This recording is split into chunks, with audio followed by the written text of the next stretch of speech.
नमस्ते dear viewers. आज के इस वीडियो में हम लोग कुछ मल्टीपल चॉइस क्वेश्चंस डिस्कस करने वाले हैं वेव मोशन के रिगार्डिंग।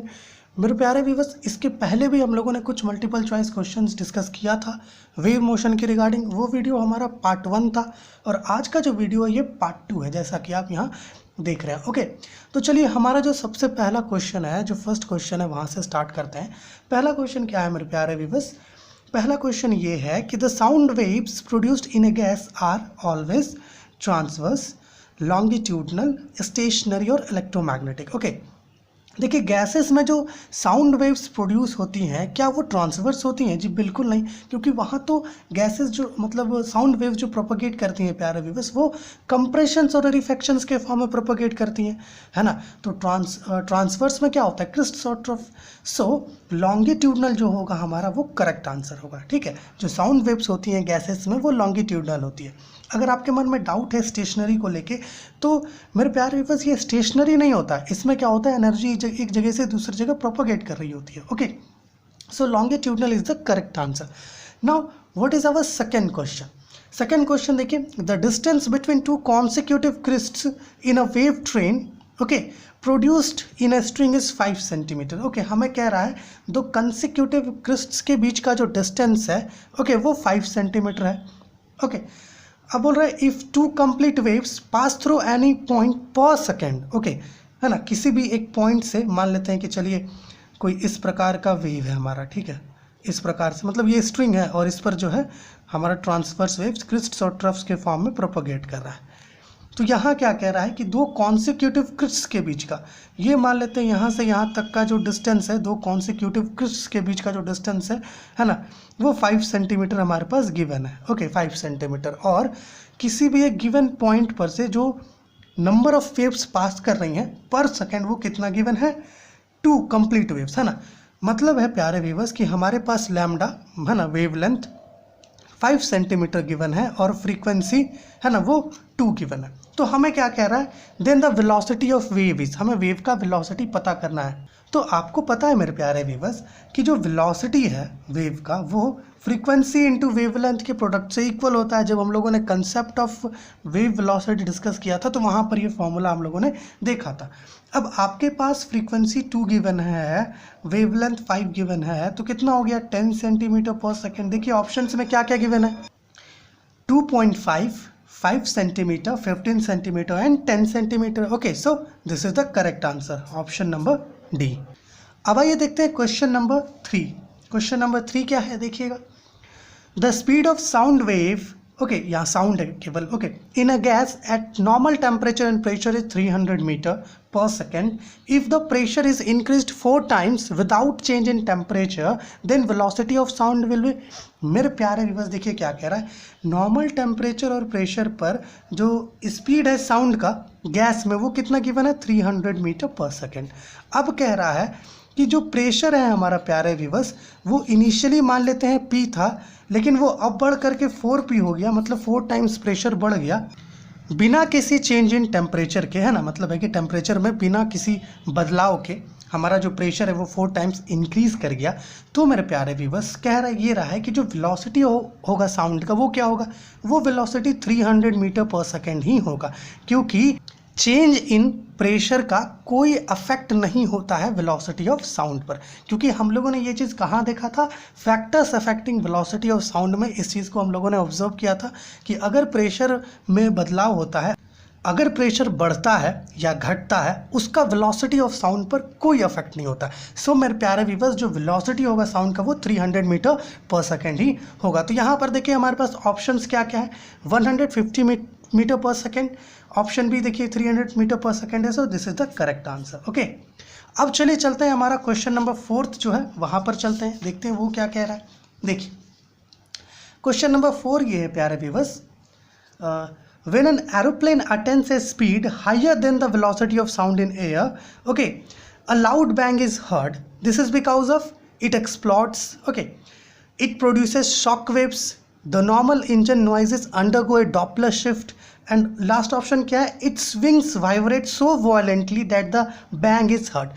प्यारे व्यूअर्स देखिए क्या कह रहा है कि जब एक एरोप्लेन जो है वेलोसिटी ऑफ साउंड जो होता है एयर में उससे ज़्यादा स्पीड को अटेंड कर लेता है तो हमें एक साउंड सुनाई देता है। आपने भी ऑब्जर्व किया होगा जब आपके घर के ऊपर से एरोप्लेन क्रॉस करता है तो आपको आवाज़ सुनाई देता है।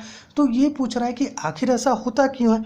मेरे प्यारे व्यूअर्स, क्या होता है कि जब कोई भी ऑब्जेक्ट वेलोसिटी ऑफ साउंड से ज़्यादा स्पीड से प्रोपोगेट करती है, ट्रैवल करती है, तो उसको कहते हैं हम लोग सुपरसोनिक ऑब्जेक्ट। ओके, और उसका जो वेलोसिटी होता है उसको बोलते हैं सुपरसोनिक वेलोसिटी। ओके, या सुपरसोनिक स्पीड।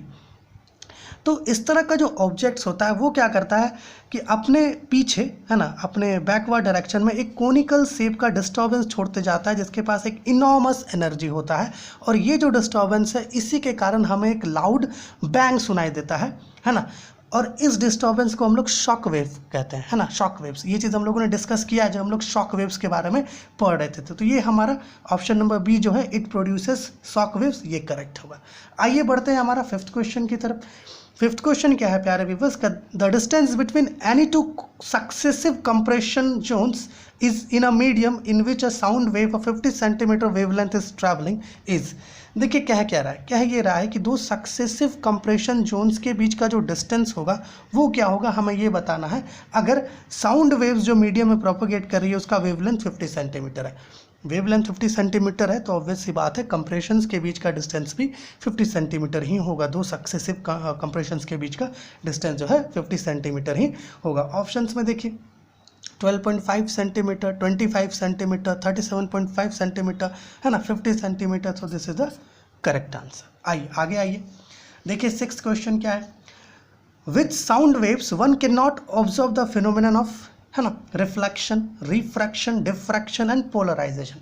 प्यारे व्यूअर्स, देखिए कह ये रहा है कि साउंड वेव्स की मदद से हम लोग कौन सा फिनोमिनन है जो ऑब्जर्व नहीं कर सकते। देखिए रिफ्लेक्शन ऑब्जर्व कर सकते हैं, रिफ्रैक्शन भी ऑब्जर्व कर सकते हैं, डिफ्रैक्शन भी ऑब्जर्व कर सकते हैं, लेकिन पोलराइजेशन ऑब्जर्व नहीं कर सकते। तो this is the correct answer.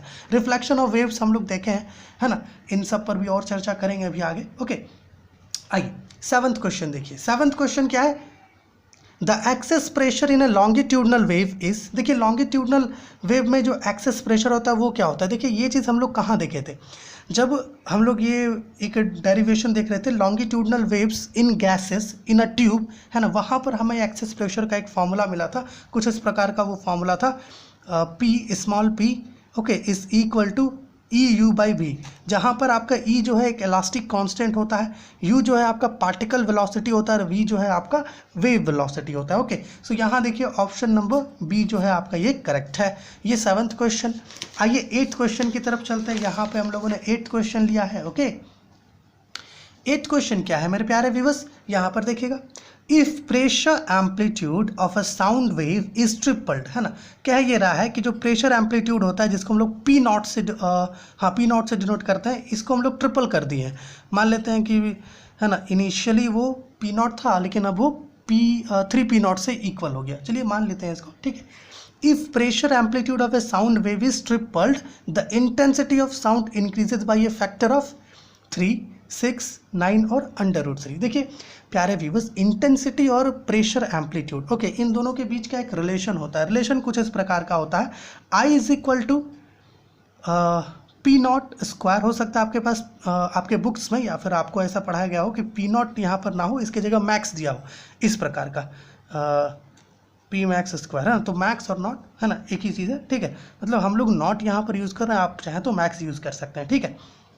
2 rho we, okay. अब यहाँ देखिएगा, ये इंटेंसिटी और प्रेशर एम्पलीट्यूड के बीच का रिलेशन है। प्रेशर एम्पलीट्यूड कितना से इंक्रीज कर रहा है भैया, 3 टाइम्स। सो आप इसको स्क्वायर ले लीजिए, 2 रो वी, तो कितना हो जाएगा 9 not square by 2 rho V, है ना। सो 9 टाइम्स इंक्रीज कर रहा है। इनिशियली इतना था लेकिन अब कितना हो गया, 9 टाइम्स इंक्रीज कर गया। सो ऑप्शन नंबर सी आपका करेक्ट होगा। आइए अब देखते हैं क्वेश्चन नंबर 9, है ना।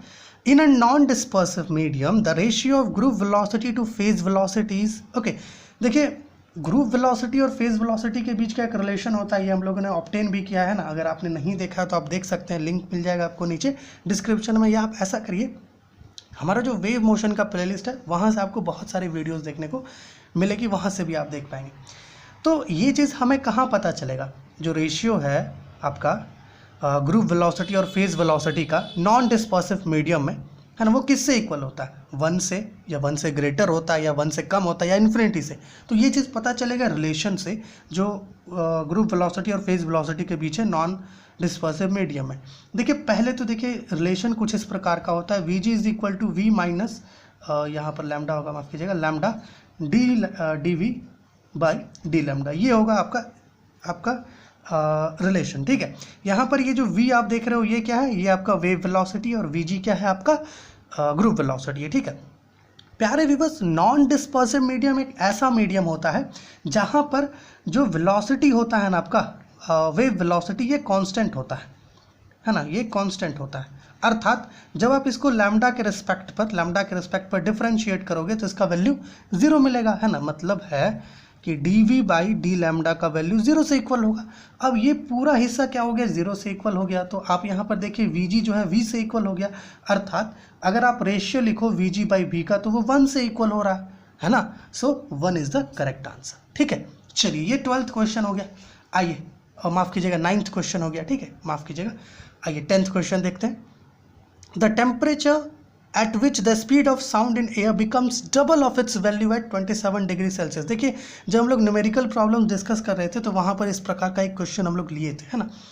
तो इसको कैसे सॉल्व कर सकते हैं, देखिए कह ये रहा है कि हम मान लीजिए कि 27 डिग्री सेल्सियस पर, ठीक है, जो वेलोसिटी है साउंड का, मान लेते हैं कि 27 डिग्री सेल्सियस पर एक minute, the temperature at which the speed of sound in air becomes double of its value at 27 degree Celsius. देखिए कह ये रहा है कि मान लेते हैं कि 27 डिग्री सेल्सियस पर जो वेलोसिटी है साउंड का, चलिए उसको v1 ले लें, है ना।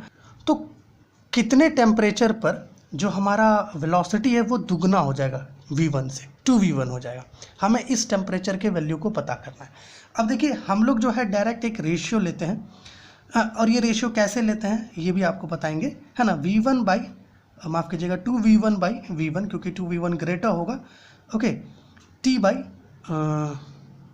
ऐसा करते हैं इस टेम्परेचर को t1 ले लेते हैं ना, ये t1 ले लेते हैं। ठीक है, अब मेरे प्यारे व्यूअर्स, है ना, इसको रूट में लेना होगा, क्योंकि हमें पता है कि जो वेलोसिटी होता है ना वेव का, वो square root of absolute temperature पर डायरेक्टली प्रोपोर्शनल होता है, इसलिए हम लोग ये चीज़ ले रहे हैं। मेरे प्यारे व्यूअर्स, एक मिनट कलर बदल लेते हैं। यहाँ पर देखिएगा, थोड़ा सा हल्का सा ऑब्जर्व कीजिएगा यहाँ पर कि हमारे पास टेम्परेचर कितना गिवन है, T1 27 डिग्री सेल्सियस है। केल्विन में कन्वर्ट कर ले तो कितना होगा, 300 हो जाएगा, 300 केल्विन, है ना। एंड चलिए पहले क्या करते हैं, बोथ साइड्स इसको स्क्वायर कर लेते हैं। बोथ साइड्स अगर इसको स्क्वायर करें तो यहाँ पर कितना हो जाएगा, ये हो जाएगा आपका 4v1 स्क्वायर, और ये हो जाएगा आपका v1 स्क्वायर। ठीक है, और ये आपका t/t1 हो जाएगा। ठीक है, so we can also write this as, है ना, हम लोग इसको कैसे लिख सकते हैं, यहाँ पर देखिएगा 4v1 square by v1 square is equal to t/t1, है ना।